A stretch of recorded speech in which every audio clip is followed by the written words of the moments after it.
दोस्तों UPSC CSC exam को लेकर हमेशा हर कोई कहता है कि बोला इससे ज़्यादा टफ और इससे ज़्यादा हाई लेवल की एग्जाम इंडिया में कोई दूसरी देखने को नहीं मिलती। बट वहीं पर एक्स आईएएस ऑफिसर नाम है शैलजा चंद्रा, इनके द्वारा कहा जाता है कि ऐसा बिल्कुल भी नहीं है। असली विलेन एग्जाम नहीं है बल्कि कुछ और ही है। और वो कुछ और क्या है कि देखो, बात ऐसी है कि मैं मेरे 27 साल के एक्सपीरियंस के बेसिस पे ये बात बिल्कुल कह सकती हूँ कि एग्जाम तो बिल्कुल भी एक कोई विलेन का रोल प्ले नहीं करती है। प्रॉब्लम आती है एग्जाम क्लियर करने के बाद में, जब वो एक इंडिविजुअल की पोस्टिंग अलग एरियाज में होती है, डिफरेंट तरीके के उसको चैलेंजेस देखने को मिलते हैं। और सबसे इंटरेस्टिंग बात जो इनके द्वारा बताई गई है वो ये कि देखो, चैलेंज कब आता है कि जब ट्रेनिंग के दौरान एक इंडिविजुअल को फॉर्मूला 1 रेस के तरीके से ड्राइविंग सिखाते हैं और जब सच्चाई में उनको सर्व करना होता है देश को, तो पता पड़ता है कि मारुति 800 तो दी जाती है उनको चलाने के लिए, और फिर उसके बाद में रोड दी जाती है ऐसी जहां पर आपको खड्डे मिलते हैं और फिर आपको कहा जाता है कि टास्क टाइम पे कंप्लीट होना चाहिए। तो बोले ये एक अपने आप में बहुत बड़ी सिचुएशन है, चैलेंजिंग सिचुएशन है। तो सवाल यह बनता है कि क्या यही एक चैलेंज है या कुछ और भी? तो एक लंबी लिस्ट इनके द्वारा दी है, वो हम पूरा समझेंगे और साथ ही साथ एक बहुत ही इंपॉर्टेंट सोल्यूशन भी दिया है इन्होंने कि क्या चीजें करने की जरूरत है जिससे कि ऑल इंडिया सर्विसेज जो हैं वो और इफेक्टिव बन सके, और साथ ही साथ जो न्यू एंट्रेंट्स हैं, जो कैंडिडेट्स अभी प्रिपरेशन कर रहे हैं एक तरीके से यूपीएससी सीएससी क्रैक करके ऑल इंडिया सर्विसेज में सर्व करने के लिए, तो उनको किन बातों पर ध्यान देना जरूरी है, समझेंगे डिटेल में। लेकिन आगे बढ़े उससे पहले आप मुझे फॉलो कर सकते हैं उस क्यूआर कोड को स्कैन करके टेलीग्राम पर। दूसरा, पीडब्ल्यूआईएएस की तरफ से 2027 का जो लोग भी टारगेट करके तैयारी कर रहे हैं ना, उन लोगों के लिए संकल्प 5.0 और संकल्प 4.0 दोनों रन कराए जा रहे हैं, जिसमें आप लोगों के लिए जीएस फाउंडेशन कोर्स है जिसमें कॉम्प्रिहेंसिवली डिटेल्स में आपको पूरी जीएस कवर कराया जाएगा, जिसमें प्रीलिम्स मेंस और इंटरव्यू तीनों की तैयारियां रहती हैं। करना क्या है, लिंक है वो डिस्क्रिप्शन बॉक्स और पिन कमेंट में दिया हुआ है, ज्वाइन कर लो। अदरवाइज कोई डाउट आए तो कांटेक्ट नंबर भी वहीं पर मिल जाएगा, आप कॉल कर लो, डाउट क्लियर कर लो। सो द पॉइंट इज कि अभी कुछ समय पहले मिस शैलजा चंद्रा के द्वारा एक आर्टिकल लिखा गया। मिस शैलजा चंद्रा की बात करें तो हमारे देश के बहुत ही इलस्ट्रियस जो ऑफिसर रहे हैं आईएएस में, उनमें से एक हैं ये। और इनके द्वारा कहा गया कि आज के समय सिविल सर्विस एग्जामिनेशन जिस अप्रोच को लेकर के रन होनी चाहिए उसको छोड़ते हुए अब केवल और केवल रट्टाफिकेशन पे जा चुकी है। मेमोरी कंटेस्ट ज्यादा होता है बजाय की कैपेबिलिटी टेस्ट। ये बहुत बड़ा सवाल है अपने आप में यूपीएससी सीएससी एग्जाम को लेकर के। इसके अलावा राइट यहां पर शैलजा जी ने अपनी तरफ से ये बात भी बोली कि ट्रेनिंग जो है नई क्वालिटीज नहीं बना सकता। ये जो स्टेटमेंट है इस पर हमें थोड़ा सोचने की जरूरत है कि क्या हमें एक इंडिविजुअल की कैपेबिलिटीज को जो उसमें बाय नेचर हैं उन्हीं को हार्नेस करने की जरूरत है, या फिर वाकई में कैपेबिलिटीज इनकलकेट करने का भी स्कोप होता है, क्योंकि हमारा टारगेट है विकसित भारत बनाना है 2047 तक। तो भाई सीधी बात है, सीएससी जो है वो भी कैपेबिलिटीज के ऊपर ध्यान दे बजाय के एक इंडिविजुअल के अंदर एग्जिस्टिंग क्वालिटी के ऊपर, बजाय इसके कि कौन कितना अच्छे से चीजों को याद कर पा रहा है। क्योंकि आज आप देख सकते हो कि आप भी कितनी सारी तैयारी करते हो, बहुत सारी कॉम्पिटिटिव एग्जाम की तैयारी करने वाले लोग चीजों को मेमोराइज करते हैं, रिप्रोड्यूस करते हैं, काम खत्म। बट एक्चुअल में उनकी कैपेबिलिटी, सिचुएशन में क्या डिसीजन होना चाहिए, क्या उनके अंदर एम्पैथी वाला फैक्टर है, क्या उनका वैल्यू सिस्टम अपग्रेडेड है, ये सारी चीजें ना देखने की बजाय देखा जाता है कि याद कितना अच्छे से रख पा रहे हो। तो ये चीजें बोला हमारी सिविल सर्विस क्वालिटी को बहुत हद तक डिग्रेड करती चली जा रही है। वैसे शैलजा जी खुद 1984 बैच की रैंक 2 रही हुई है। अब आप समझ सकते हो कि किस तरीके से इन्होंने तैयारी की और इनका खुद का एक्सपीरियंस क्या है। फिर पंजाब काडर में इन्होंने अपनी सर्विसेज दी। लास्ट सर्विस थी इनकी director general of Punjab state institute of public administration. फिर उसके बाद में उन्होंने एक तरीके से रिटायरमेंट ले लिया। तो कुल मिलाकर के आपको ये चीज समझ में आ रही है कि इनके पास में 37 ईयर्स का लंबा एक्सपीरियंस है। उसी आधार पर इनके द्वारा ये पॉइंटर्स हाईलाइट किए। सबसे पहला, एग्जाम एक्चुअली टेस्ट क्या करता है। देखो सॉरी, जनरल स्टडीज पेपर की बात करें तो वहां पर एक कैंडिडेट को कॉम्प्लेक्स इश्यूज दे दिए जाते हैं। उन इश्यूज को एक time pressure, time bound manner में एनालाइज करना होता है और अपनी तरफ से आर्ग्यूमेंट्स देने होते हैं और उन आर्ग्यूमेंट्स को एक तरीके से सब्सटेंशिएट करना होता है कि देखो ये मेरा पर्सपेक्टिव है, ये मेरे यहां पर फैक्टर्स है, साथ में मेरे पास में ये फैक्ट्स भी इस बात को साबित करते हैं। कहने का मतलब कि कोई भी आंसर एकदम परफेक्ट नहीं हो सकता, क्योंकि एक इंडिविजुअल वहां पर अपने हिसाब से अपना आंसर दे रहा है और उसका ओपिनियन अपना खुद का पर्सनल है। वहीं दूसरी तरफ इंटरव्यू की बात करें तो इंटरव्यू में भी कोई चीज सही या गलत इस चीज के ऊपर ज्यादा नहीं जाना चाहिए। देखने की जरूरत यह होती है कि एक इंडिविजुअल वहां पर जो भी चैलेंजेस आ रहे हैं सामने, उनको क्या उस रीजनिंग तक ले जा पा रहे हैं कि जिसके आधार पर डिसीजन लिया जा सके। अपना कंपोजर, अपनी एडेप्टेबिलिटी शो कर रहे हैं कि हाँ भाई डिसीजन यहां पर ये रहेगा तो मिनिमम लॉसेस और मैक्सिमम आउटकम मिल जाए। तो क्या यहां पर मेमोरी वर्क का ज्यादा रोल है या एक प्रॉपर मैनर में एनालिटिकल अप्रोच रखने वाली क्षमता की ज्यादा जरूरत है। तो बोले एग्जाम जो आज के समय में एक तरीके की रोट लर्निंग पे जा चुकी है, रट्टाफिकेशन पे जा चुकी है, उस पर काम करने की जरूरत है। फिर एक आर्ग्यूमेंट आता है कि आर्टिफिशियल इंटेलिजेंस जो है वो आने वाले समय में ह्यूमन बीइंग को रिप्लेस कर देगा। ये हम कई बार बात करते हैं, आपने भी सुना होगा। बट यहां पर सवाल यह है कि एआई की तरफ से तो हमें कोई भी सोल्यूशन, कुछ भी चीजें मिलेंगी तो वो तो फैक्ट्स बेसिस पर होंगी। वो तो कोई चीज रॉन्ग या राइट अपनी तरफ से बोल देगा। क्या वहां पर वैल्यू सिस्टम के बेसिस पर एआई डिसीजन ले सकता है?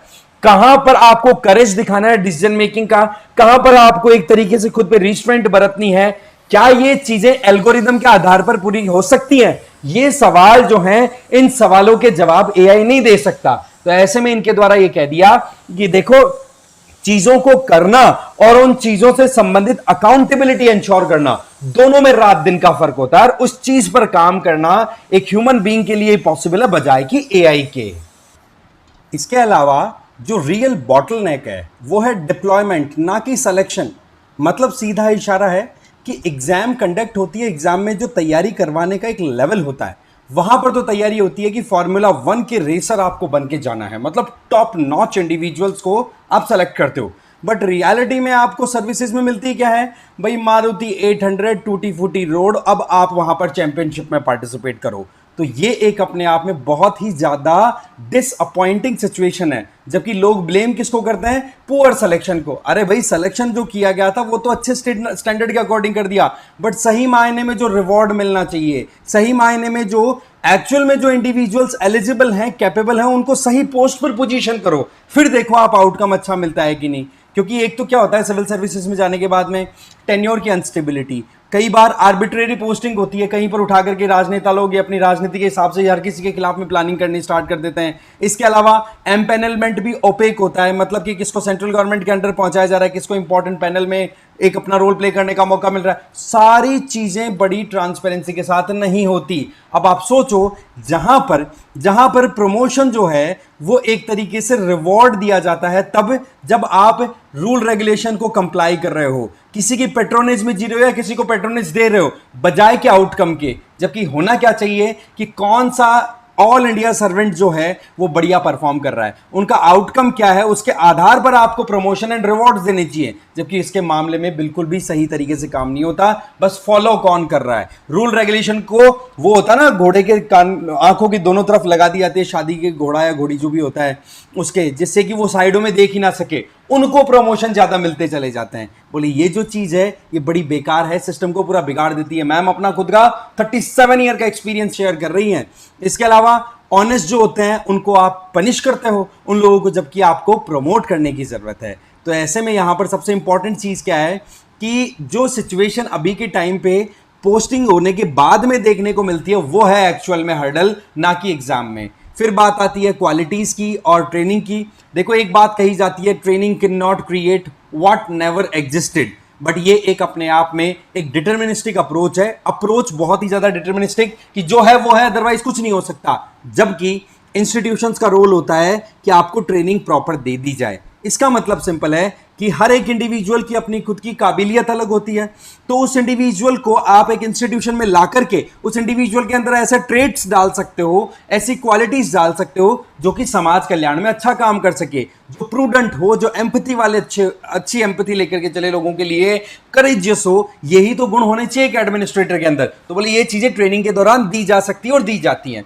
फिर बात आती है वैल्यू ऑफ प्रिपरेशन की। भाई सीधी बात है, मैंने बताया कि एआई में और ह्यूमन बीइंग में जो डिफरेंस आएगा ना, वो वैल्यू का ही आएगा अल्टीमेटली, कि आप क्या सोच करके कोई डिसीजन ले रहे हो। रजनीकांत की रोबोट मूवी आपने डेफिनेटली देखी होगी कि वहां पर वो डिसीजन लेने में राइट और रॉन्ग पर ही अपना दिमाग लगा सकता है, बाकी कौन सी चीज किस हद तक हो सकती है वो चीज डिसाइड करना ह्यूमन बीइंग जितना एआई के लिए पॉसिबल नहीं है।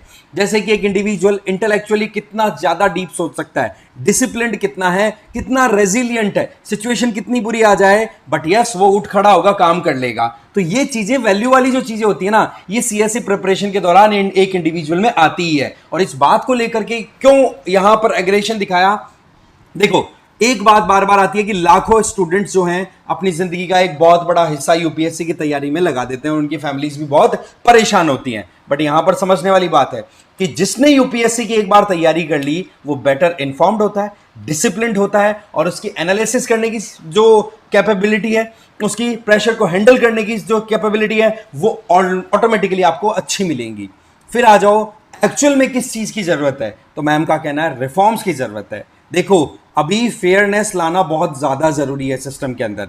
अभी हर जगह पे एलिजिबिलिटी क्राइटेरिया बोला, आप एक बार को रिजर्वेशन कैटेगरी को उठा के देखो, हर जगह पे चीजों का बहुत मिसयूज किया जा रहा है, वेरिफिकेशन प्रॉपर नहीं होता। आप देखो कि एक इंडिविजुअल के द्वारा किस तरीके से रिजर्वेशन लिया जा रहा है, कभी इनकम को इधर उधर डाइवर्ट कर देते हैं, कभी एसेट्स को इधर उधर डाइवर्ट करते हैं, बोला उसके ऊपर लगाम लगानी ज्यादा जरूरत है ना। आप यहां पर यह मत देखो कि एक इंडिविजुअल किस तरीके से आगे बढ़ रहा है, आप ये देखो कि वो शुरुआत कहां से कर रहा है, उस पर भी हमें पकड़ बनाने की जरूरत है ना। फिर आ जाइए कि किसी भी लेक्चर के बेसिस पर आप किसी को ट्रेनिंग दे रहे हो, वो एक अच्छा आउटकम आपको सिविल सर्वेंट के तौर पे नहीं दे पाएगा। आप उनको सिमुलेट कराओ, मतलब ये उनके सामने आर्टिफिशियल सिचुएशन क्रिएट हो और उस सिचुएशन में फिर डिसीजन उनसे लो कि भाई तुम क्या करोगे यहां पर, ये बताओ। ऐसा नहीं कि पेन कॉपी से करोगे, क्योंकि आपको पता है ना कि एथिक्स के पेपर में लोग अच्छा स्कोर करते हैं और एथिकली सबसे ज्यादा करप्ट इंडिविजुअल फिर वही निकल जाते हैं। तो ये अपने आप में बड़ी आयरनी वाली सिचुएशन है। तो जो एग्जाम की कोर स्ट्रेंथ है वो यही है कि भाई रिफॉर्म्स जो हैं वो आ जाएं। क्योंकि देखो सीधी बात है, एग्जाम तो अपनी तरफ से जो कर रहा है कर रही है, ठीक है, जो भी एग्जाम में आप देते हैं प्रोसेस, प्रीलिम्स, मेंस, इंटरव्यू सारे, बट वहां पर हमें ये देखने की जरूरत है कि एनालिटिकल अप्रोच कितनी अच्छी है, आप रियल टाइम सिचुएशन में कैसे हैंडल करते हो कंडीशंस को, वो सारी चीजें यहां पर देखने वाली हो जाती हैं। और फिर यहां पर सजेशन की बात है, क्या किया जाए, तो एक तो बोलो ट्रांसपेरेंट एम्पेनलमेंट करो, टेन्योर प्रोटेक्शन होनी चाहिए जिससे कि एक इंडिविजुअल अपने काम को अच्छे से परफॉर्म कर सके। हाँ, अगर कोई मिसकंडक्ट ही करे तो प्यूनिटिव मेजर्स ले लो। इसके अलावा ऑनेस्ट जो ऑफिसर्स हैं उनकी प्रोटेक्शन होनी चाहिए, स्ट्रक्चर्ड मॉनिटरिंग होनी चाहिए कि कहाँ पर कौन इंडिविजुअल रिस्पॉन्सिबल है, और सबसे इंपॉर्टेंट जो सीनियर ऑफिसर्स हैं ना उनकी ज़्यादा यहाँ पर जिम्मेदारी बनती है कि अपने खुद के जूनियर्स को प्रॉपर्ली मॉनिटर करें, उनको गाइड करें। ऐसा नहीं कि हाँ जी हमने तो बहुत कर लिया अब जूनियर्स का नंबर आ गया, नहीं। सिमुलेशन बेस्ड ट्रेनिंग होनी चाहिए, दैट मीन्स प्रैक्टिस जो हो वो रियल टाइम सिचुएशन को देख करके अंडर प्रेशर देखने की बात है। ऐसा नहीं कि हाँ जी केवल लेक्चर में बात हो गई, किताब पेन कॉपी पे बातचीत हो गई, नहीं। इसके अलावा एआई का स्मार्ट यूज करना सिखाओ और फेयरनेस ऑडिट होनी चाहिए कि कहां पर कोई चीज अगर प्रॉब्लम कर रही है रिजर्वेशन को इनको लेकर के किसी भी कैटेगरी में, तो उसको ठीक किया जाए, क्योंकि बहुत से केस ऐसे आ रहे हैं जहां फर्जीवाड़ा हो रहा है। और अल्टीमेटली राइटर ये जो मैम है शैलजा चंद्रा मैम, इनका एक ही कहना है कि आप कितना ही इग्नोर कर दो ऑल इंडिया सर्विसेज को, पर जब कभी भी देश में बुरी परिस्थिति आई है, कहीं पर पेंडेमिक कोरोना जैसी, कहीं पे फ्लड्स, कहीं पे इलेक्शन, वहां पर डिस्ट्रिक्ट कलेक्टर और उसकी टीम मिलकर के ही पूरा काम करती है भाई। आज बुरी परिस्थितियों से गुजर के भी इंडिया अगर यूनाइटेड है तो उसके लिए ऑल इंडिया सर्विसेज को ही पूरा मतलब ज्यादातर क्रेडिट जाना चाहिए, क्योंकि इन्होंने देश को एक धागे में बांध करके रखा हुआ है। तो इस तरीके से जो मेन मुद्दा था कि भाई एक्चुअल में जो विलन है वो एग्जाम को बनाया हुआ है, बोला वो नहीं है। एक्चुअल में सिलेक्शन के बाद में जो चीजें होती हैं वो सबसे बड़ी विलन है, जिसके चलते लोग अपनी कैपेबिलिटी के आधार पर जो काम होना चाहिए उसका भी बहुत कम अपना परफॉर्मेंस दे पाते हैं। तो ये चीजें थी। अब इस मामले में आपका क्या सोचना, कमेंट करके जरूर बताना। बाकी इस वीडियो में तो इतना ही था। Thank you very much.